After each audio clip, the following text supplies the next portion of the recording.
পরিষ্কার, তাই না? একদম রৌদ্র উজ্জ্বল ঝকঝকে একটা আকাশ। এরকম দিনে তোমার সঙ্গে আমার ঘুরতে খুব ভালো লাগে। কিন্তু আমার তো আর এইসব আকাশ মাকাশ ভাল লাগে না।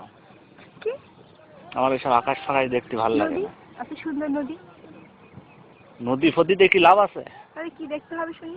আমি তোমাকে এত করে বললাম চলো তুমি রফিকের ফ্ল্যাটে যাই, তুমি শালার খালি এই নদী এই ঝড় জঙ্গল এইসব করছো। ফ্ল্যাটে কি আছে বলো?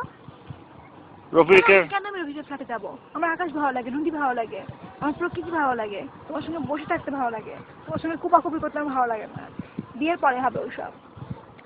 একদিন তোমাকে আমি টেস্ট করবো না, তুমি অরিজিনাল না ডুপ্লিকেট আমাকে দেখতে তো হবে। তুমি মানে বলতে যাচ্ছ যে তুমি টেস্ট করার জন্য তুমি আমাকে রফিকের ফ্ল্যাটে নিয়ে যাবে? চলো না তাই। তোমার প্র্যাকটিস রফিক শালা চাবি দিয়ে গেল যে দোস্ত তোমার লাগলি তুমি যাও। এইবার রুচি আর তোমার সঙ্গে হচ্ছে প্রেম। ওটা প্রতারক, ভণ্ড, নষ্ট ছেলে। না তো কি শালা কোনে গন্ধ আলা নদীর ধারে একটা গড়ায় একটা নদী হলো। হ্যাঁ, সেদিকে